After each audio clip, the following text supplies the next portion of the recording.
Dari. Nah, yuk sikat. Bu kamu. Assalamualaikum warahmatullahi wabarakatuh. Waalaikumsalam warahmatullahi wabarakatuh. Kenalkan nih, saya Fahmi Zanurahman dan ini bersama teman-teman saya ada Nardi dan juga Jaki. Sini kita akan melakukan tugas salah satu tugas eh, dari mata kuliah Teknik Komunikasi. Sini kita memiliki narasumber eh, dari Mas eh, Mas Farda. Mungkin dari Mas Farda bisa kenalin diri dulu aja. Oke, halo semuanya. Kenalin gue Pardamian Putra. Gue sebagai Engineer Geofisis di PSMI UPN Veteran Yogyakarta sekarang. Tahun Teknik Geofisika Angkatan 2020. Gitu, mungkin. Ya, mungkin dari teman-teman ada yang mau nanya atau dari saya dulu deh yang nanya boleh. Eh, Oke. Perjalanannya gimana Mas dari skripsi bisa sampai Nah, ngelamar kerja gitu gimana Mas? jadi kalau misalkan dari awal gue skripsian, gue dulu tuh eh skripsi awal itu kan kalau sistem kita, tempat kita kan TA kan berarti kan ngambil data ya. Iya, Gue dulu tuh ngambil data itu dapat pertama di Lemigas. Untuk alurnya itu pada awal-awal sebenarnya masih belum ada ini sih. Dari Lemigas sendiri waktu itu masih belum ada formulir pendaftaran atau seleksi atau seperti administrasi formal. Jadi sistemnya waktu itu masih rekrutmen personal. Jadi gue nyari di LinkedIn kira-kira siapa nih yang bisa jadi mentor. Jadi sistemnya emang harus nyari mentor dulu. Tambah gue di Lemigas, gue nyari mentor waktu itu namanya Pak Andri. Dia sebagai senior geofisisnya di sana. Nah, gue ke sana, gue coba PC dia pertama tuh lewat LinkedIn yang biasalah kayak formatnya kayak Assalamualaikum Pak, perkenalan diri. Terus perkenalan diri gue eh, ngasih tahu niat gue kalau gue mau tugas akhir berencana ngambil data dengan temanya waktu itu gue ngambil multi atribut sama inversi gitu. Nah, setelah dari sana direspon dari Mas Andri, lalu lanjut buat proposal. Setelah proposal, ya gue datang ke sana. Gue di sana sekitar hampir 2 bulan sih. Dia mintanya waktu itu dia 2 bulan, 2 bulan gue di sana, gue dibimbing di sono, dapet data. Terus setelah selesai dari sana, baru gue balik ke sini. ngam ke Jogja. Sebenarnya kalau menurut gue pribadi di sana sih memang dituntut buat belajar mandiri sih. Jadi memang gue banyak belajar mandiri sendiri, ngulik sendiri, memang benar-benar buat ngulik.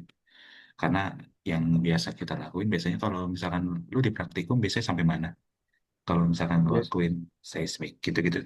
Terakhir Itu biasanya sih sampai inversi sih, inversi ya. sampai iya.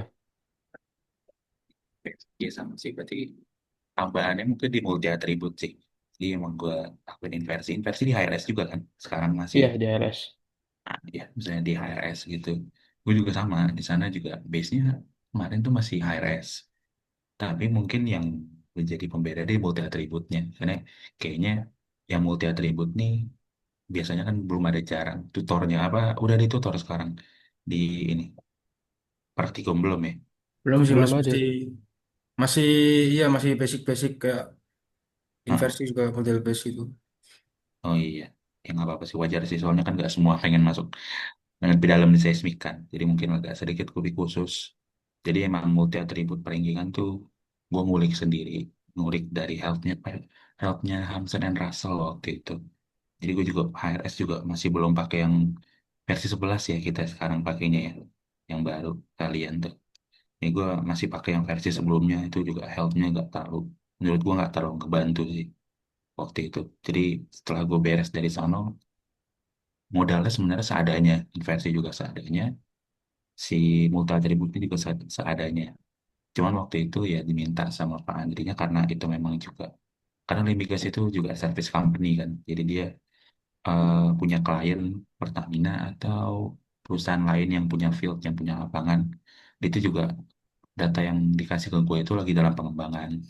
Jadi juga Pak Andrinya juga penasaran gimana nih kalau kita coba sebar properti yang lain. Karena gue juga diminta buat ngebantu si projectnya itu. Siapa tahu ada insight baru dari gua gitu. Tapi ternyata kagak sama aja. Berarti di sana Jadi cuma pakai HRS doang ya Mas? Nggak pakai Petrel atau kalau software lainnya? kalau Petrel gue pakai paling waktu itu karena buat ini sih, buat picking. Hmm. King Horizon. Ya. Jadi kalau kalau WST mungkin yang agak sedikit beda. Kalau di sana WST mereka lebih nyaman di Petrel. Karena waktu itu gue ngerasa kayak, aduh, gue belum tahu nih di Petrel kayak gimana. Jadi gue terabas pakai HRS waktu itu. Kayaknya Oh. mereka lebih fleksibel sih. Masalah WST mau di Petrel mau di HRS masih oke selama hasilnya oke bagus itu tetap lanjut gitu. Dan mungkin di sana juga karena banyaknya orangnya juga sibuk ya di sana karena proyeknya banyak jadi kayaknya emang nggak terlalu intens buat diskusinya itu dan malah gue ngerasa juga lebih banyak ketika skripsi itu jauh lebih intens itu ketika diskusi sama teman-teman jadi dulu di angkatan gue tuh kita yang TS seismik tuh bikin grup sendiri jadi ini kita ada jadwalin juga kayak nanti kerjain bareng di tempat di mana gitu nah itu sih yang paling banyak ngebantu banyak sharingnya jadi misalkan gue dapat input apa dari tempat dari Pertamina atau dari Lemigas atau dari teman-teman bank lain itu ngeblend di situ jadinya yang Jadi lebih banyak sambil yang belajar bareng diskusi sama teman-teman juga ya Mas? ya, banyak banyak belajar sama yang teman-teman yang lain gitu jadi banyak insight dari teman-teman yang lain yang mungkin lebih dapat ini kali ya dapat insight juga yang dari teman-teman di tempat-tempat yang berbeda dengan metode yang berbeda sih itu sih yang paling menurut gua paling banyak kebantu karena juga waktu itu gua tuh kayak multi atribut gua ada tiga gua Indra sama Ernest yang ambil multi atribut tiga itu gua banyak di tutor ini sih diajarin waktu itu sama Indra ngekliknya sama kalau sama teorinya gua coba gali lebih dalam lagi kalau misalnya jadi gua kalau masalah teori konsep gua nyari kalau misalkan buat pahamin rumus baru gua coba minta bantuan AI waktu itu pakai chat GPT gua coba screenshot terus gua minta dia buat ngejelasin persamaannya itu sih. Jadi itu lumayan ngebantu sih waktu itu buat gua mahamin si multi atribut atau tugas akhir gua itu dari mulai teori sampai prakliknya lah sampai teknisnya itu gua belajar banyak dari tiga hal itu dari AI dari teman sama dari kulik gitu kuliknya sendiri sih yang paling banyak. Jadi pas Berarti kan, sudah nah lanjut mau Ya lanjut. gimana? Sikat dulu mau. lu aja sih lu nih. Berarti kan eh skripsi lu nih kebanyakan ngulik sendiri, terus ya diskusi sama temen juga buat apa namanya buat diskusi kayak konsep mulai dari konsep terus sama teknisnya kan juga lu ngulik-ngulik sendiri gitu kan. Nah sebenarnya yang kita penasaran tuh eh, dari pembimbing kayak dari pembimbing perusahaan terus dari dosen pembimbing juga gitu buat belajarnya ke mereka tuh gimana gitu. Oke. Kalau misalkan dari pembimbing, terutama yang paling utama harus ada modal sih. Maksudnya kita datang tuh jangan kosongan. Jadi ada bahan yang buat diskusi. Karena kalau misalkan udah mulai namanya skripsian kayak gitu, jatuhnya lu bukan minta diajarin, tapi mintanya diskusi. Jadi harus udah punya bahan. Apa ini yang lu bingungin, apa yang mau lu bawa, dan gimana nih pandangan lu terhadap si datanya itu sendiri. Jadi sistem itu kayak mereka cuma ngarahin aja. Tapi kan ini kan penelitian lu yang tahu kayak gimana, lu yang harus ngulik sendiri emang datanya. Jadi menurut gua emang harus banyak ngulik dan banyak cari tahu sih. Terutama itu memang benar-benar dilatih buat mikir gimana kita mahamin suatu masalah, terus kita coba pahamin penyelesaiannya kayak gimana.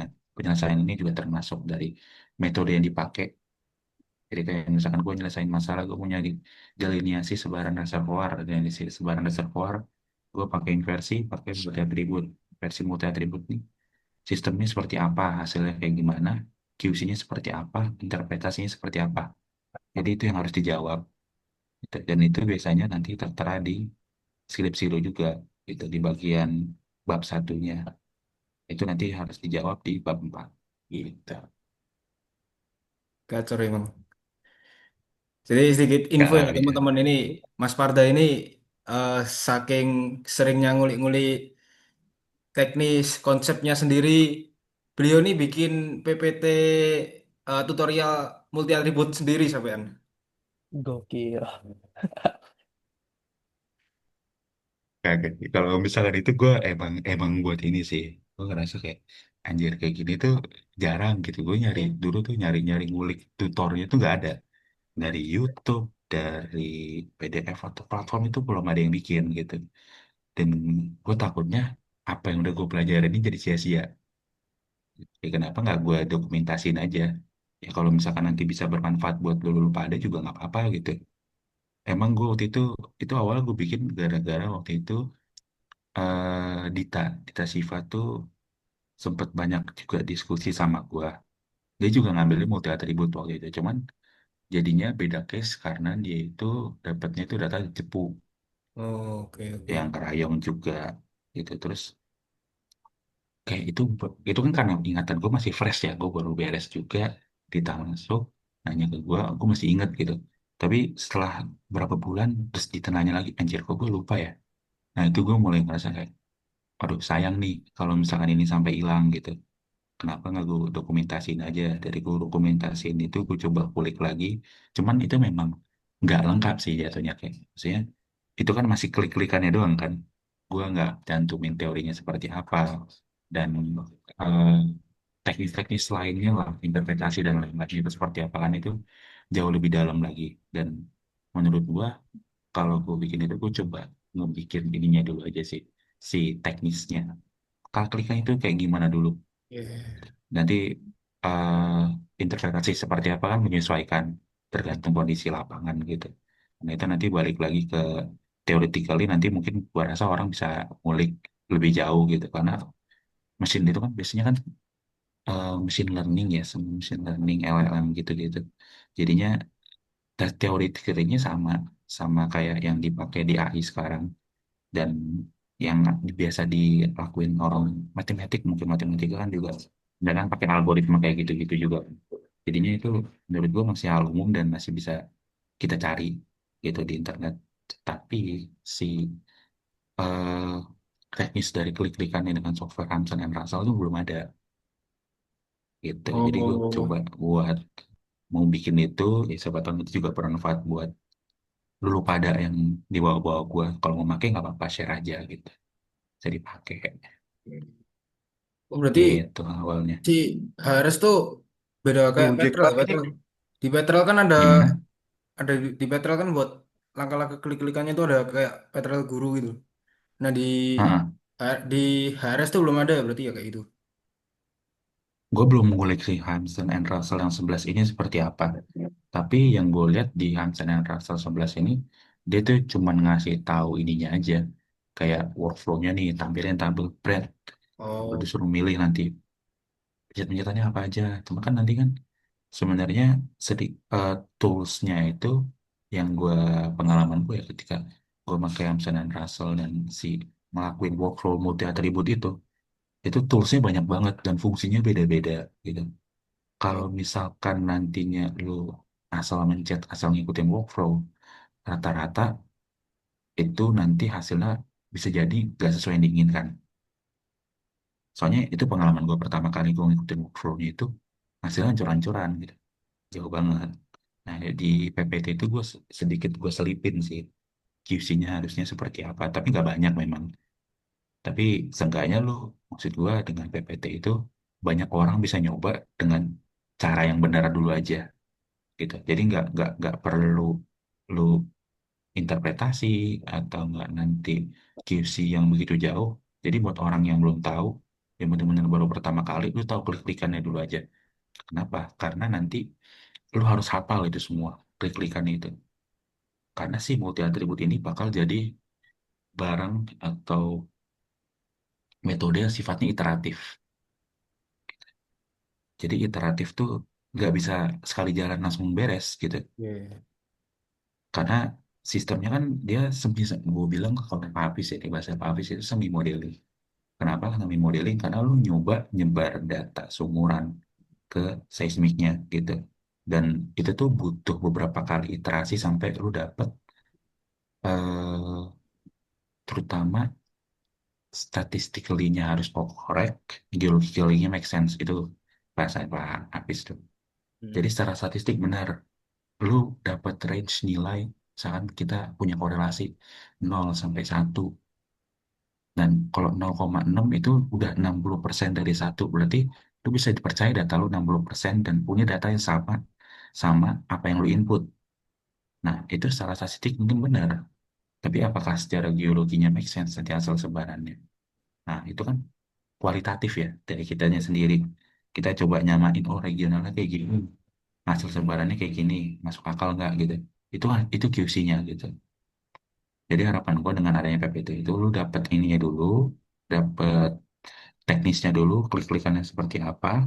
Nah, nanti lu bisa diskusi tuh untuk hasilnya sama teorinya yang bisa lu kulik sendiri. Gitu. Oh,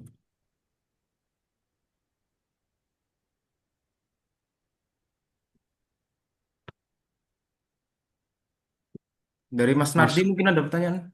mau tanya juga, kalau Iya, gimana? kedengeran nggak sih? Dengar dengar Kedengaran, aman. kedengaran, kedengaran. Kalau udah tadi Jake sama Pami bahasnya tentang multi atribut dan lain-lain tentang materi, Mm-mm. kalau gue mau nanya lebih ke Oke.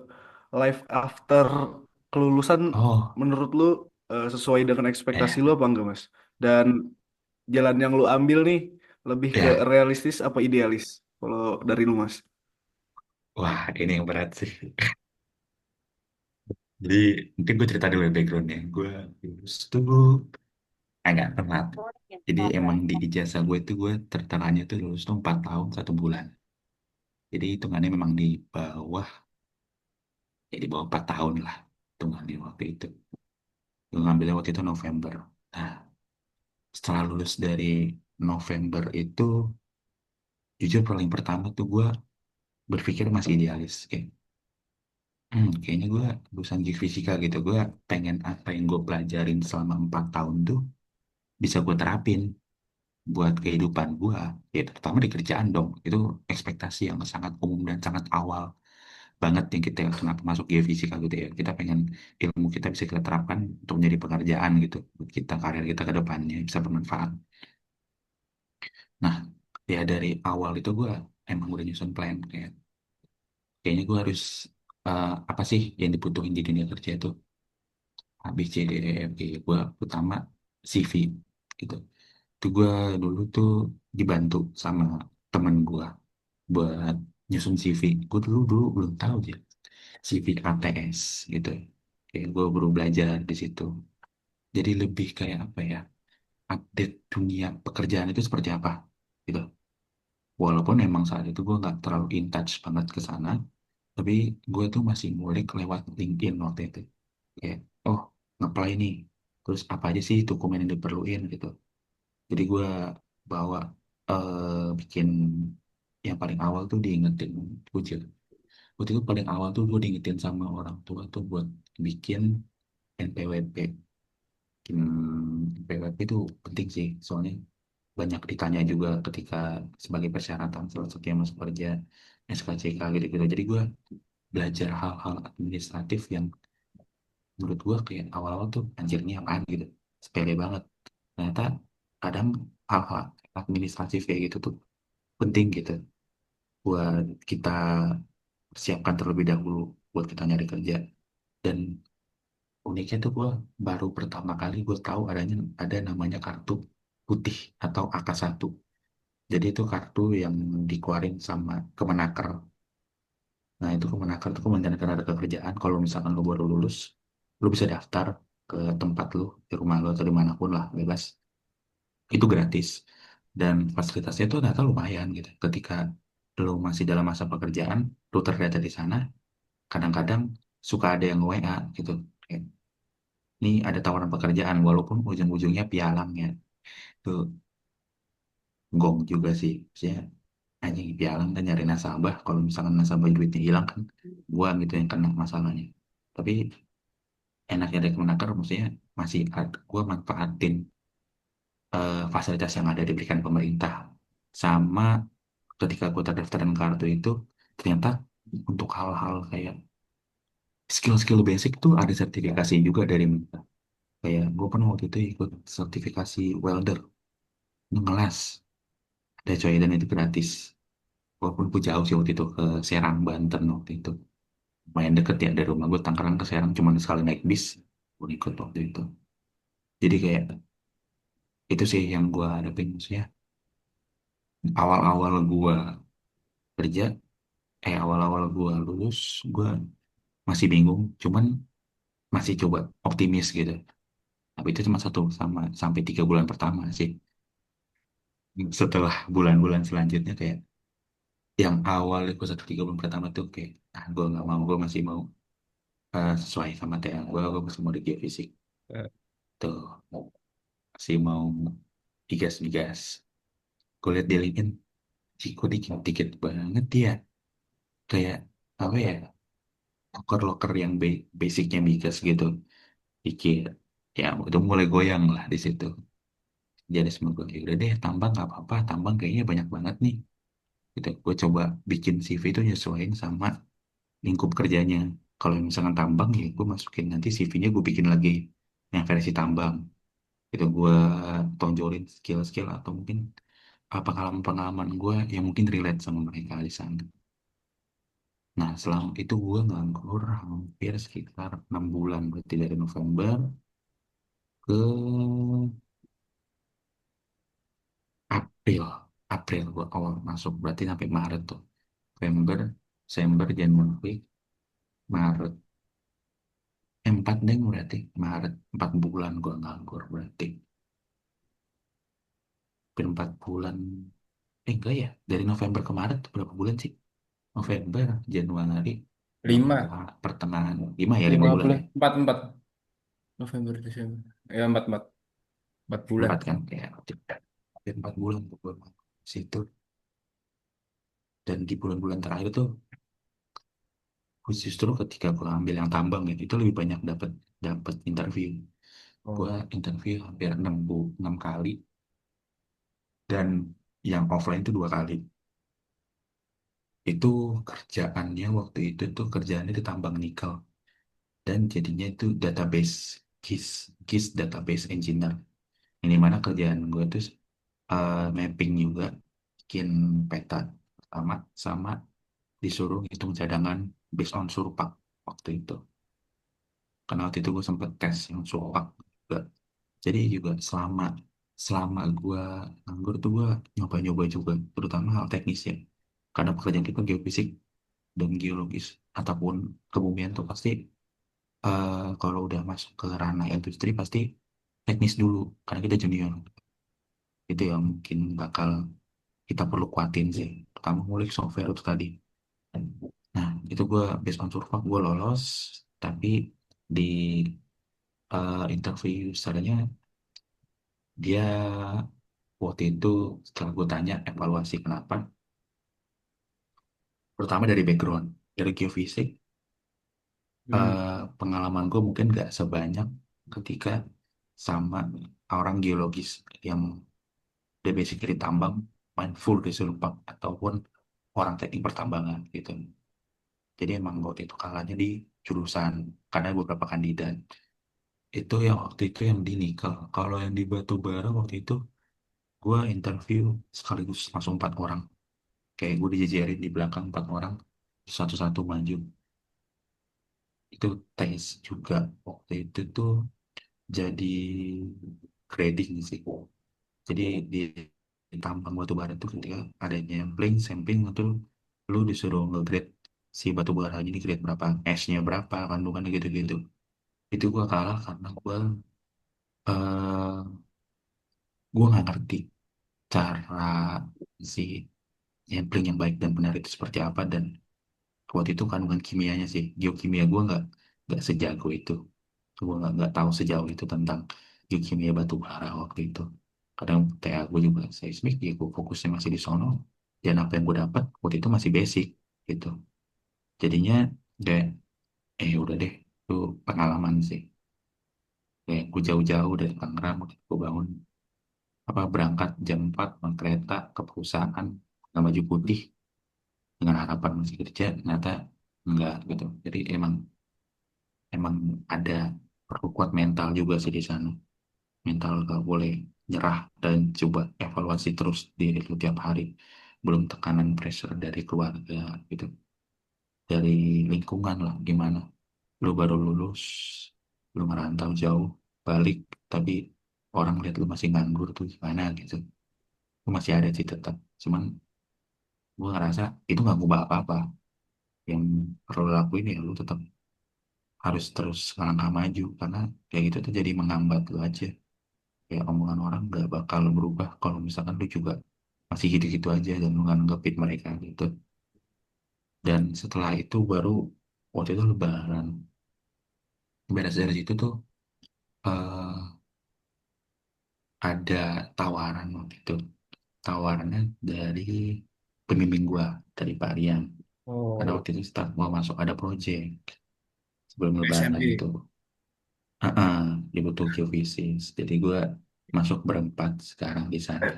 Dan itu gue ambil. Dan gue bersyukurnya sih selama gue di PSME itu gue diberi kepercayaan sih. Maksudnya, apa yang terjadi selama gue 4 bulan tuh literally kenapa perusahaan kamu ngambil gue karena belum percaya sama skill gue gitu.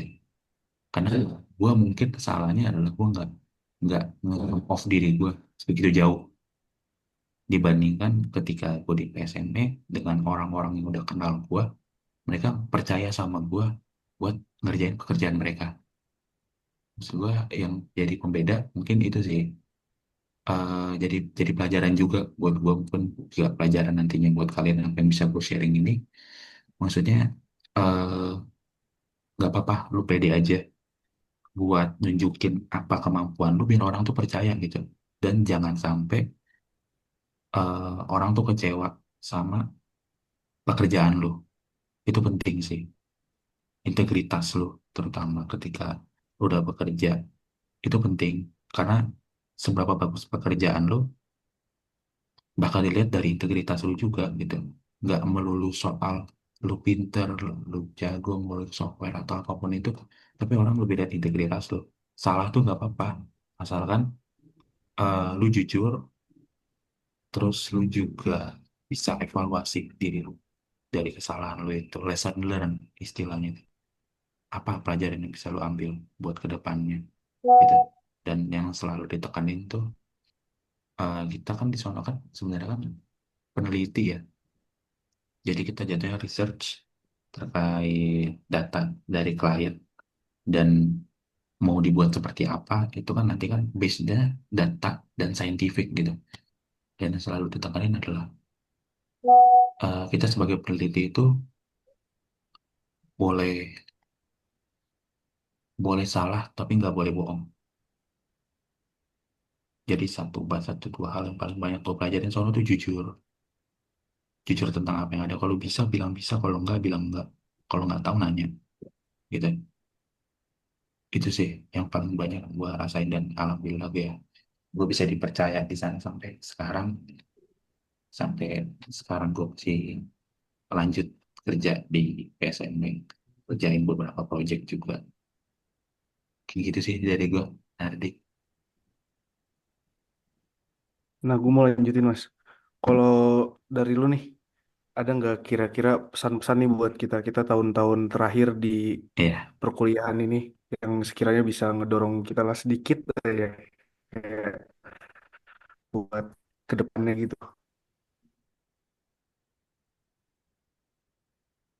iya sih. eh Saran gue ya, gak usah terlalu banyak dipikirin, kerjain aja.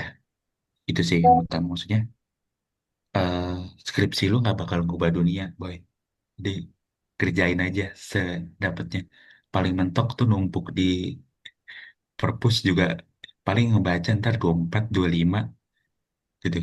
Kayak gue ngerasa ketika gue kerja di skripsi terus ya ditumpuk di sana gue malu anjing. Kayak anjing goblok banget ini apaan sih tulisan tolol banget. Tulis apa sih gitu kan. Ternyata apa yang gue kerjain selama itu nggak benar-benar nggak betul-betul benar secara akademis, kita secara penelitian itu runtutannya nggak benar gitu. Tapi ya itu bagian dari belajar belajar gitu. Kayak lu baru melakukan sesuatu yang baru, lu coba meneliti, lu coba pikir sendiri, dan inilah hasilnya gitu. Itu nggak apa-apa gitu. Itu bagian dari pekerjaan ke depannya gitu. Jadi jangan juga malu hasil kerjaan lu, karena itu tuh udah berlalu coy, udah lama gitu. Dan lu yang sekarang pasti bakal lebih baik lagi. Dan kalau misalkan lu eh, bisa kepikiran kayak aduh nanti aja, kayak jangan, saran gue jangan ditunda-tunda. Kalau misalkan bisa secepatnya lakuin secepatnya, karena kenapa, kadang kita terlena sama waktu coy. Kadang gue juga kayak nanti aja lah, anjir, ternyata ketika gue nanti-nantiin kadang ada satu dua kesempatan yang mungkin terlewat gitu, gara-gara gue nanti-nantiin kayak gitu.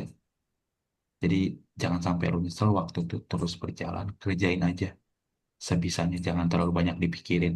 Maksudnya jangan terlalu banyak dipikirin tuh, jangan jangan terlalu kepikiran nanti gini, nanti gini, nanti gini, nanti gini. Gak usah. Itu emang otak kita tuh, gue ngerasa otak kita tuh emang banyak kalkulasi aja, banyak perhitungan ke depannya, tapi kadang-kadang realita tuh nggak sekompleks apa yang lu pikirin.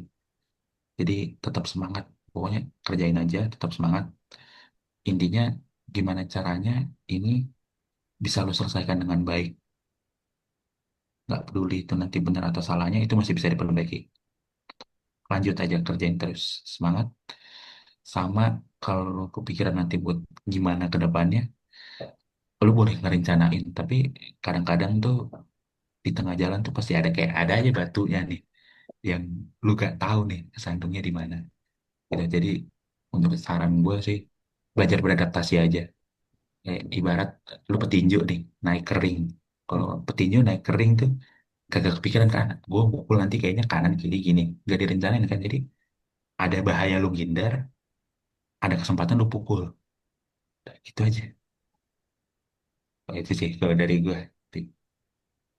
Oke, mungkin Mas ini udah sekitar 30-an menit Udah ya, sih. Mas JK ya.